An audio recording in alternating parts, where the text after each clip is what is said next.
Hello guys, what's up? I hope all of you are doing fine. This is your Kaifi sir and आज का lecture में मैंने CBSE और waste Bengal दोनों से रिलेटेड एक ऐसा टॉपिक लिया हूँ जो थैल्स थ्योरम और बीपीटी से रिलेटेड होगा।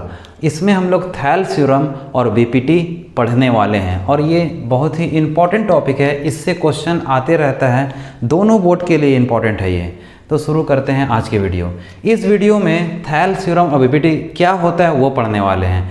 तो देखो मान लेते हैं कि दो ट्रायंगल है, ये दो ट्रायंगल है, दो ट्रायंगल ए बी सी और ट्रायंगल पी क्यू आर, दो ट्रायंगल है और दोनों ट्रायंगल सिमिलर है। यहाँ लिखते हैं if triangle A B C similar to, similar का साइन है ये, similar to triangle P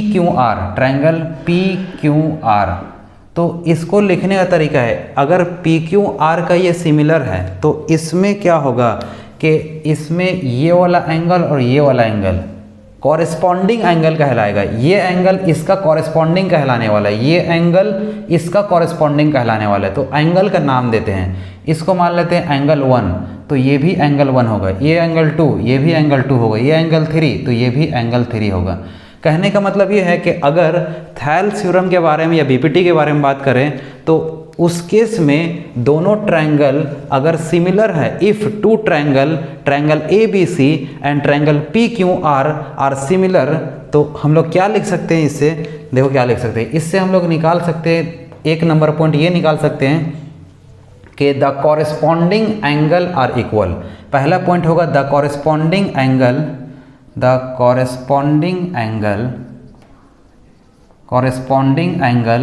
R equal. पहला पॉइंट तो ये निकाल सकते हैं। कॉरेस्पॉन्डिंग एंगल आर इक्वल का मतलब क्या हुआ? इसका मतलब हुआ कि एंगल 1 और एंगल P ये दोनों आपस में बराबर होगा। एंगल B और एंगल Q यानी कि एंगल 2 और 2 ये दोनों आपस में बराबर होने वाला है। एंगल 3 और एंगल 3 ये वाला यानी कि C और R आपस में बराबर होने वाला है। ये इसका मतलब हुआ कॉरेस्पॉन्डिंग एंगल बराबर होने का मतलब, कॉरेस्पॉन्डिंग एंगल इक्वल होने का मतलब यही हुआ।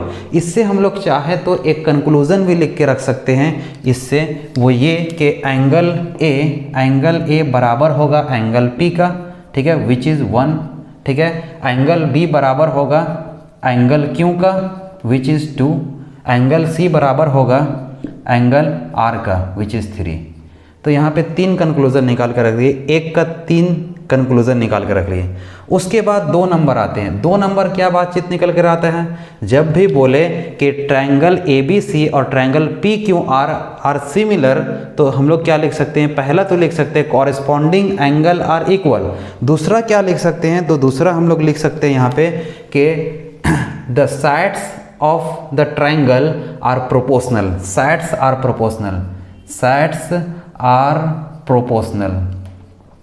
प्रोपोर्शनल।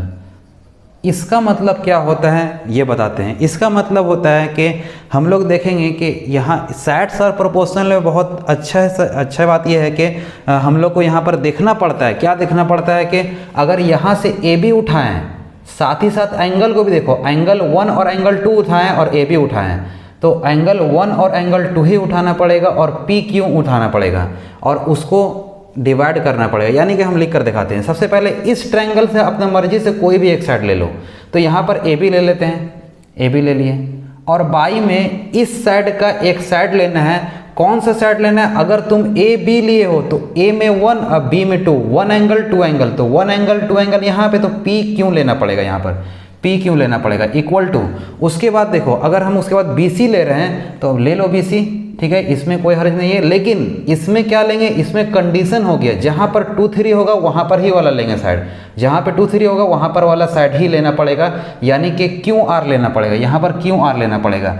उसके बाद यहाँ पे आ जाओ, अगर ए सी यहाँ पर लिए तो यहाँ तो ए सी कंडीशन नहीं है, लेकिन ए सी जब ले लिए 1 3 वाला लिए, अगर 1 3 वाला लिए तो यहाँ पे भी 1 3 वाला जो है वही लेना पड़ेगा। 1 3 वाला देखो यहाँ पर पी आर है, तो यहाँ पर पी आर लेना पड़ेगा। यही बताता है थैल्स थ्योरम। थैल्स थ्योरम का मतलब होता है 2 पॉइंट, अगर ट्रायंगल सिमिलर है तो corresponding angle are equal, that means 1 2 3, और sides are proportional, that means this, ये इसका मतलब ये होता है। अगर समझ में आया है तो फिर इसी को अप्लाई करते हैं एक क्वेश्चन में, वो ये है, क्वेश्चन बोलो या फिर इसको भी एक फॉर्मूला भी बोल सकते हो या कंसेप्ट भी बोल सकते हो। तो वो ये है कि अगर मान लेते हैं एक ट्रायंगल लिए हैं, वो ट्रायंगल है ट्रायंगल ABC, ठीक है, और PQ क्या है, PQ एक ऐसा साइड है या फिर एक ऐसा लाइन है जो BC का पैरेलल है। यानी कि यहाँ पर कंडीशन दिया हुआ है, if PQ parallel to BC, अगर PQ पैरेलल टू BC दिया हुआ है तो इससे क्या होता है देन, तो हम लोग बोल सकते हैं, हम लोग क्या बोल सकते हैं कि ट्रायंगल ABC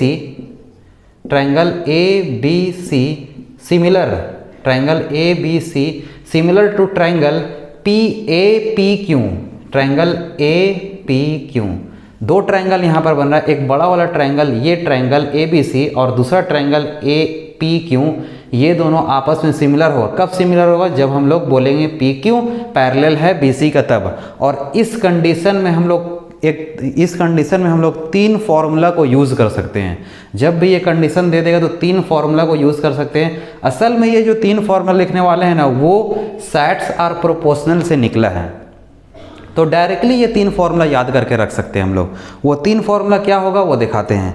सबसे पहला फार्मूला निकल कर आने वाला है वो ये है कि यहाँ से याद करने का सबसे आसान तरीका है एक नंबर क्या निकल कर आएगा, यहाँ से एक छोटा वाला ट्रायंगल ले लो, ठीक है, और यहाँ पर बड़ा वाला ट्रायंगल ले लेते हैं। तो तीन कंक्लूजन जो निकल के आने वाला है वो पहला लिखते हैं। पहला ये हाफ, इसको लिखते हैं इस तरह से, ये हाफ और ये हाफ को ले लो पहले, ठीक है। तो AB क्या है, AP पहला हाफ AP, दूसरा हाफ AP है, दूसरा हाफ है PB है, ये ले लिए। उसके बाद क्या करो, यहाँ का ये वाला हाफ बाई ये वाला हाफ कर लो, तो यानी कि AQ बाई में QC हो जाएगा। उसके बाद आ जाते हैं दूसरा पॉइंट क्या निकल कर आता है, ये हाफ कर लिए, यहाँ भी हाफ कर लिए। उसके बाद दूसरा पॉइंट आते हैं। दूसरा पॉइंट क्या लेंगे, यहाँ से तो हाफ ले लेते हैं और उसके बाद फुल ले लेते हैं, इसको मिटा देते हैं। यहाँ से हाफ लेते हैं, ठीक है, हाफ ले लिए यहाँ से, यानी कि AP ले लिए। उसके बाद यहाँ से पूरा फुल ले लो, यानी कि AB ले लो, ठीक है। इक्वल होगा किसका, जैसे यहाँ किए उसी तरीके से यहाँ भी करो, सीक्वेंस वाइज करो। पहले छोटा वाला यानी कि हाफ ले लो और फिर फुल ले लो, इस तरह से फुल ले लेते हैं, यानी कि AQ बाई AC ये हो जाएगा, ठीक है। उसके बाद 3 नंबर आ जाते हैं। पॉइंट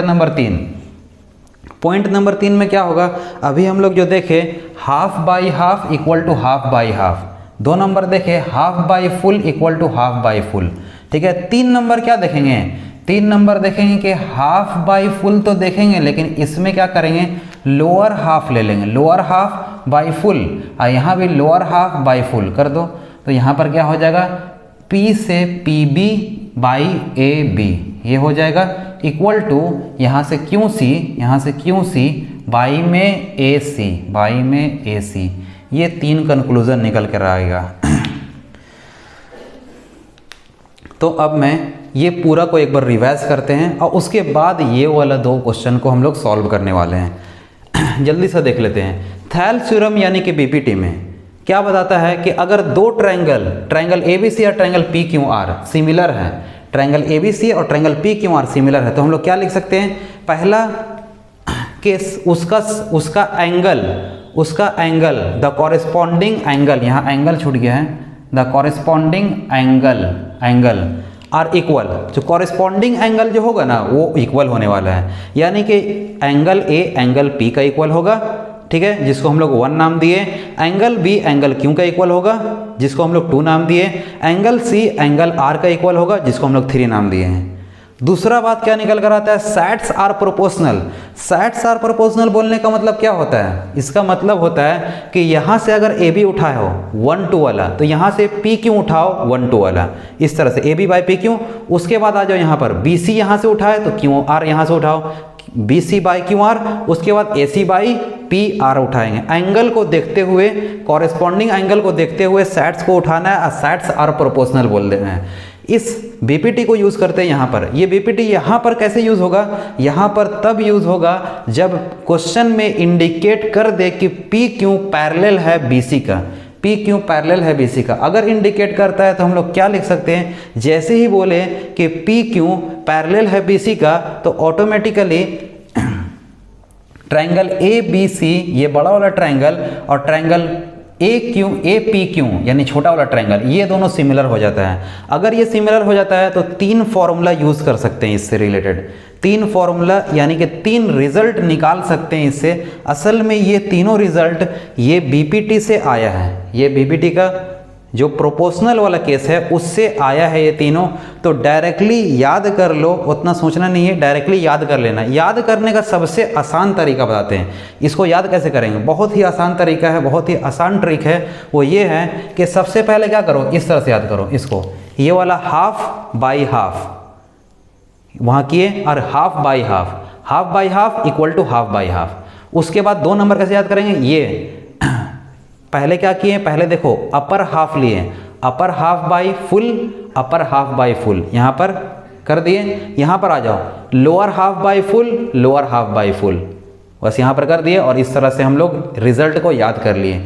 अब इसी रिजल्ट को यूज़ करके हम लोग ये 2 क्वेश्चन का आंसर करने वाले हैं। तो आइए देख लेते हैं क्या होगा। सबसे पहला नंबर क्वेश्चन, ये क्वेश्चन, इस क्वेश्चन में ये क्वेश्चन में क्या बोल रहा है देख लेते हैं। इस क्वेश्चन में बोला है कि ये एक ट्रायंगल है, इस ट्रायंगल का कंडीशन दे दिया है कि पी क्यू पैरेलल है बीसी का। तो निकालना क्या है, फाइंड करना है। यहाँ क्वेश्चन मार्क भी लगा हुआ है, ए क्यू फाइंड करना है। यानी कि इस क्वेश्चन को कैसे बनाएंगे, यहाँ पर हम आंसर कर लेते हैं, इसका आंसर यहाँ पे कर लेते हैं। क्वेश्चन नंबर 1 इसका आंसर करते हैं। बहुत आसान है, स्टार्ट करते हैं। ये 5 जो गिवन है वो लिख लो। एपी गिवन है, कितना दिया हुआ है 5 सेंटीमीटर। उसके बाद देखो पीबी गिवन है, पीबी गिवन है वो कितना दिया हुआ है 6 सेंटीमीटर दिया हुआ है, ठीक है। उसके बाद यहाँ पर देख लो क्यूसी भी गिवन है, वो कितना दिया हुआ है 12 सेंटीमीटर दिया हुआ है। और आखिरी में ए क्यू ये गिवन नहीं है, इसको निकालना है, ये फाइंड करना है। कैसे फाइंड करेंगे, तो देखो यहाँ पर हाफ हाफ वाला केस बन रहा है, हाफ हाफ वाला केस। तो यहाँ पर से 1 नंबर फॉर्मूला यूज़ करो और निकाल लो, 1 नंबर फॉर्मूला यूज़ करो और निकाल लो। तो यूज़ करते हैं और निकालते हैं। आप चाहे तो वीडियो को पॉज करके ये निकाल सकते हैं और उसके बाद आंसर को मिला सकते हैं। तो अब आइए आंसर देख लेते हैं क्या होगा। तो यूज़ करते हैं, पहले यूज़ करते हैं, यूज़ बीपीटी को यूज़ करते हैं। तो जैसे बीपीटी यूज़ करेंगे ना, देखो क्या होगा, half by half means AP by PB, AP by PB equal to half by half means A Q by QC, A Q by QC, ये हो जाएगा। अब यहाँ पर पुट कर दो एपी कितना है, तो एपी 5 है। पीबी कितना है, पीबी 6 है। इक्वल टू ए क्यू कितना है, ए क्यू तो निकालना है, चलो ए क्यू को उसी तरीके से लिख देते क्योंकि निकालना है ये। और क्यूसी देखो गिवन किया हुआ है 12, ठीक है। अब यहाँ पे काटते हैं और आंसर आएगा। ये 6 1 जा 6, 6 2 जा 12, क्रॉस मल्टीप्लाई कर दो तो यहाँ से ए क्यू, वहाँ यहाँ 1 है तो ए क्यू आएगा। और यहाँ पर 5 2 जा 10 आ जाएगा। 10 यूनिट में चूँकि सेंटीमीटर का यूज़ किया तो सेंटीमीटर का यूज़ कर लेते हैं, ठीक है। और ये हम लोग का आंसर ईजिली निकल गया। तो इस तरह क्वेश्चन आता है, जब भी ऐसा क्वेश्चन आए तो आप इजीली बना सकते हैं इसे। ये क्वेश्चन नंबर 1 हो गया। आप चाहे तो इसका स्क्रीनशॉट ले सकते हैं, उसके बाद मैं दूसरा क्वेश्चन को डिस्कस करूँगा।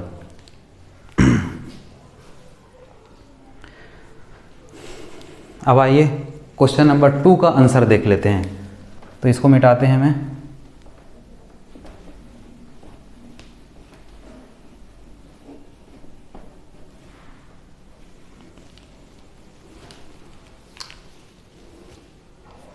क्वेश्चन नंबर 2 देख लेते हैं। क्वेश्चन नंबर 2 में क्या बोल रहा है ये देख लेना और इजीली आपको समझ में आ जाएगा इसमें कौन सा, इन तीनों में से कौन सा फॉर्मूला बैठने वाला है, आराम से आपको समझ में आ जाने वाला है। देखो क्या बोल रहा है, क्वेश्चन में बोला है क्या, पी क्यू और बी सी ये आपस में पैरेलल है, P Q parallel to BC है, ये गिवन किया हुआ रहेगा, क्वेश्चन में गिवन किया हुआ रहेगा। और निकालने क्या बोला है यहाँ पे वो देख लेते हैं। सबसे पहले गिवन यहाँ पर एक और चीज़ किया है, ये वाला लेंथ गिवन कर दिया है, AP गिवन किया है, तो जो गिवन किया है वो लिखते हैं। AP equal to 5 centimetre given किया हुआ है। उसके बाद देखो AB, ये फुल AB गिवन किया हुआ 10 सेंटीमीटर, ठीक है। उसके बाद आ जाओ यहाँ पे AQ, ये तो क्वेश्चन मार्क है, चलो ठीक है क्वेश्चन मार्क है। और ये फुल जो है AC कितना है, AC दिया हुआ है 15 सेंटीमीटर। बैठा दो, यूज़ BPT या applying BPC, applying BPT apply करते हैं। तो BPT क्या बोलता है, BPT 3 तरह का बात बोलता है, और याद करने का आसान ट्रिक आप लोगों को बता भी चुके हैं। तो उस ट्रिक को यूज़ करते हुए इस क्वेश्चन का आंसर को निकालते हैं। देखो फुल हाफ वाला कनेक्शन बन रहा, वो भी अपर हाफ वाला कनेक्शन बन रहा है, तो बोल दो इस तरह से upper half by full equal to upper half by full. तो लिखते हैं अपर हाफ क्या है AP बाय ये फुल कितना है AB है, इक्वल टू अपर हाफ क्या है AQ है, ठीक है, ये फुल कितना है AC है। बस पुट करो और आंसर आएगा। AP देखो AP दिया हुआ है, AP कितना है 5 सेंटीमीटर, तो सेंटीमीटर यूनिट नहीं लिखना है, ठीक है। AB देखो कितना दिया हुआ है 10 सेंटीमीटर दिया हुआ है। AQ तो फाइंड करना है, AQ फाइंड करना है, ठीक है। AC कितना दिया हुआ 15 दिया हुआ है। बस अब काटना है और आंसर तक पहुंच जाना है। इजीली काटते हैं, ये कटेगा 1 टाइम्स में, ये कटेगा 2 टाइम्स में, ठीक है। और अब देखो नीचे नहीं कट रहा है, तो यहाँ पे आ जाते हैं। अब देखो क्या करते हैं, यहाँ AQ को उधर ही छोड़ देते हैं, बस ये वाला 15 को यहाँ पे लेके आ जाओ, यानी क्रॉस मल्टीप्लाई वाला केस, ठीक है। तो AQ बराबर हो जाएगा यहाँ से 15 ऊपर आएगा और ये 2, 15/2 मीन्स 7.5 सेंटीमीटर। ये हो गया हम लोगों का क्वेश्चन नंबर 2 का आंसर। तो इस तरह से आप इजीली बना सकते हैं। Thank you.